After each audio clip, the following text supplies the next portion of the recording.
எலிக்குட்டி பர்த்டேக்கு அது எக்ஸைட் ஆகுதோ இல்லையோ, நான் ரொம்ப எக்ஸைட்டாக இருக்கேன். எப்படா வரும்? என்னடா பண்ணணும்?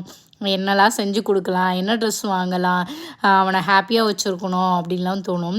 அதுக்கப்புறம் தான் தோணும், வருஷம் ஃபுல்லா நம்ம ஹேப்பியா வச்சுருக்கணும். அவன் தான் நம்மள தொல்ல பண்ணுவான். நம்ம ஒண்ணும் பண்ண போறதில்ல. திட்டக்கூடாது, அடிக்கக்கூடாது. தெளிவா வந்து உட்கார வச்சு சொல்லிக் குடுக்கணும், புரிய வைக்கணும் அப்படின்னு சொல்லிட்டு யோசிப்பேன். மோஸ்ட்லி நான் என்னோட 80% நான் இப்படி தான் இருப்பேன்.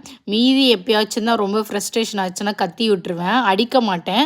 அடிக்கிறது ரொம்ப ரேர் கேஸ். என்னை யாராச்சும் ட்ரிகர் பண்ணி விட்டாங்கன்னா மட்டும்தான், ரொம்ப தேவையில்லாத வேலையை ஏதாவது பண்ணால் மட்டும்தான் அடிப்பேன். மற்றபடிலாம் வந்து ரொம்ப சாஃப்டாக தான் வச்சுப்பேன்.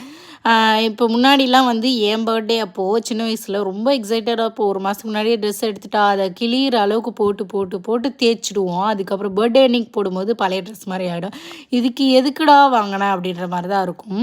இப்போது என் பர்த்டேலாம் சுத்தமாக ஞாபகமே இல்லை. இவன் பர்த்டே எப்போ வருது அப்படின்னு சொல்லி தான் ரொம்ப எக்ஸைட்டடாக இருக்கும். இந்த பாய்ஸ் ட்ரெஸ் எடுக்கலாம் போனால் பாய்ஸ் ட்ரெஸ்ஸே ஒழுங்காக கிடைக்காது. ஆனால் கேர்ள்ஸ் ட்ரெஸ் எப்பயுமே எல்லா கடையிலும் சூப்பராக இருக்கும். பொண்ணு குழந்தைய பெற்றுருக்கலாமோ அப்படின்னு தோண ஆரம்பிச்சிடும். அதனாலே இந்த மாதிரி ஷாப்பிங்